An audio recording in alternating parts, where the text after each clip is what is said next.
Hello दोस्तों, target BKS classes में आप लोग का स्वागत है।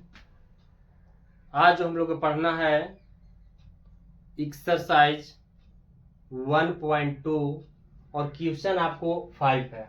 बट यहाँ पर जितने भी क्वेश्चन है 1.1 या 1.2 का जो आपको 5 से पहले वाला वो सब आपको क्लियर हो गया है। बट आगे जो हम लोग का पढ़ना है, जांच कीजिए कि क्या प्राकृतिक संख्या n के लिए संख्या 6 के पावर n अंक 0 पर समाप्त होती है। हमको जांच करना है कि बताइए क्या 0 पर समाप्त होगा। जैसे देखिए 0 पर समाप्त होने वाली संख्या कौन कौन है। जैसे आप इसको अगर करेंगे हम लोग 10 को फैक्टर को करेंगे तो 2 5 होगा, यानी 2 गुने 5 के रूप में। अब 0 कब समाप्त होगा, जब 2 गुने 5 के रूप में होगा, यानी 2 गुने 5 के रूप में होगा तो 0 पर समाप्त होगा। बट आप और ले लीजिए जैसे 20 का, तो 20 को भी अगर तोड़ेंगे 10 गुना 20, 2 से 5 गुना 10, इसमें भी होगा 2 गुने 2। यानी यहाँ पर देखिए ये जरूरी नहीं है कि दो आपको 10 या 20 50 पर आना चाहिए, आप एक ही बार लाइए। जैसे 2 गुने 5 के रूप में आना चाहिए। कोई भी संख्या लाइए 2 गुने 5 यानी 2 गुने 5 के रूप में लाएंगे तो क्या होगा, 0 पर समाप्त होगा। जैसे ये किस पर समाप्त हो रहा है, 0 पर, 20 0 पर, 30 0 पर, 100 भी 0 पर समाप्त हो रहा है। अब इसी टाइप को हमको लेकिन जांच करके दिखाना है।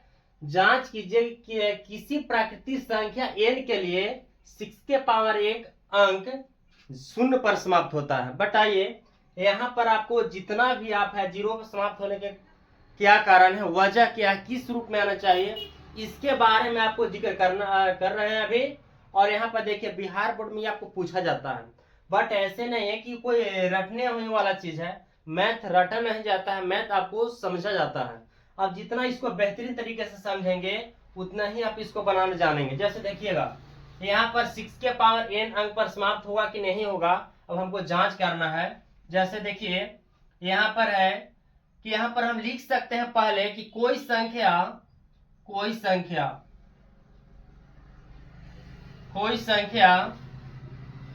या प्राकृतिक संख्या 0 पर तब समाप्त होगी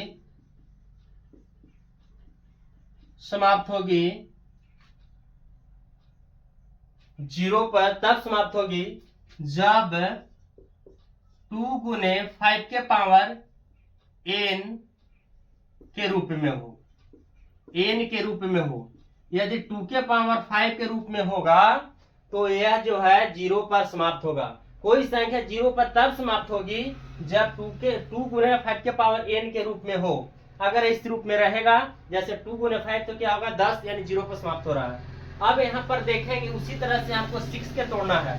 6 के आप फैक्टर कीजिए और यहाँ पर देखिए 6 को अगर हम लोग तोड़ेंगे, जैसे देखिए 6 को तोड़ेंगे तो 2 गुने 3, क्या आप कह सकते हो कि चलिए अगर 6 के पावर n को हम लोग तोड़े तो 2 गुने 3 आया, क्या इस रूप में आया है, 2 तो आ गया बट आपको 5 के रूप में आया है। 2 गुने 3 करेंगे 6, तो क्या 0 पर समाप्त हो रहा है, नहीं हो रहा है। 0 पर तभी समाप्त होगा जब वह संख्या 2 गुने 5 के रूप में रहेगा। अतः हम लिख सकते हैं अतः 6 के पावर n संख्या 2 गुने 5 के रूप में नहीं है, इसलिए यह संख्या 0 पर कभी भी समाप्त नहीं होगा। जब यह 2 गुने 5 के रूप में रहता तो यह समाप्त होता नहीं होगा। आपको बस एग्जाम में इसी टर्म को लिखना है। अब कहीं आपको कोई चलिए नेक्स्ट जो आपको संख्या है 6 नंबर आपको जो प्रश्न है, व्याख्या कीजिए कि 7 गुने 11 गुने 13 प्लस 13 और 7 गुने 6 गुने 5 गुने 4 गुने 3 गुने 2 गुने 1 प्लस 5 भाज्य संख्या क्यों है। देखिए सबसे पहले अगर हम लोग जानेंगे कि भाज्य संख्या क्या है। भाज्य संख्या कहता है कि वैसी संख्या, वह संख्या जो एक और या एक से अधिक संख्या से क्या हो, वो विभाजित हो, वो आपको भाज्य संख्या कहलाता है। जैसे एक या एक से अधिक के मतलब हो गए 2 3, है ये जो आपको हो जाए कौन संख्या, यानी भाज्य संख्या हो जाता है। बट अभाज्य संख्या के क्या है आपको डिफिनेशन, वैसी संख्या जो एक और स्वयं अपने आप से कटे वो आपको अभाज्य हो जाता है। भाज्य में है कि वैसी संख्या जो एक के अलावा किसी अन्य संख्या यानी 2 से अधिक संख्या से कट जाए, वो जो आपको हो जाएगा भाज्य संख्या। चलिए हम लोग जांच करते हैं कि भाज्य संख्या क्यों है और कैसे भी हुआ। जैसे देखिए 7 गुने 11 गुने 13 प्लस 13। अब इसको हम लोग के जांच करना है यानी व्याख्या करना है कि भाज्य क्यों है। अभी बोले हम कि इसके 1 या 2 या 3 भी हो सकता है, यानी तीनों संख्या से आप टूट सकता है, यानी अनेक इसका गुणनखंड हो सकता है।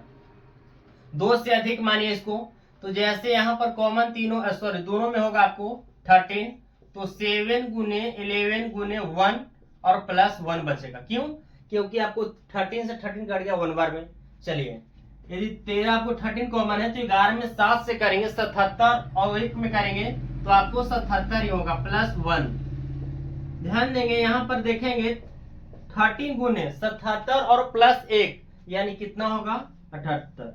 अब देखिए 78 क्या लिख सकते हैं 1 गुने 78, या 13 को लिख सकते हैं 1 गुने 13, तो आप लिख सकते हैं या न भी लिखे चले, क्योंकि यहाँ पर देखेंगे अगर मान लिया जाए कि अगर हम इसको अगर करेंगे 13 गुने 78 को तोड़ेंगे तो 39 गुना 78, क्या इसको एक नहीं 2 से अधिक भी गुणनखंड है तो क्या हो जाएगा भाज्य संख्या। बट इसको भी हम लोग जांच कर लेते हैं। 7 गुने 6 गुने 5 गुने 4 गुने 3 गुने 2 गुने 1 प्लस 5। चलिए इसमें कॉमन टर्म क्या है, कॉमन इसमें जो आपको होगा 5 होगा। यदि 5 हम लोग कॉमन लेंगे तो बचेगा 7 गुने 6 गुने 5 तो नहीं होगा आपको, 4 गुने 3 गुने 2 गुने 1 और प्लस 1 बार में आपको कटेगा। अब जो बचा उसको हम लोग मल्टीपल करेंगे, 7 6 42, 42 में 4 12 24 से कीजिए, यानी 42 गुने 24, 4 दूना 8 16 और 42 दूना 84, ये जो आपको आएगा 1008 आएगा, 1008 प्लस 1, यानी अब इसको जोड़ेंगे हम लोग तो आएगा 1009, और 1009 में अगर हम मल्टीपल करेंगे 5 से, अब देखिए हम बताए हैं कि कितनों भी आपको संख्या रहे हो, अगर उस संख्या में हम लोग 1 से मल्टीपल करेंगे तो संख्या आपको वही प्राप्त होगा। क्या इसमें 1 से कर भी सकते हो, नहीं कर सकते हो, इसका 1 नहीं 2 या 3 भी गुणनखंड है, तो हम कह सकते हैं कौन संख्या है, तो यह जो संख्या है यह भाज्य संख्या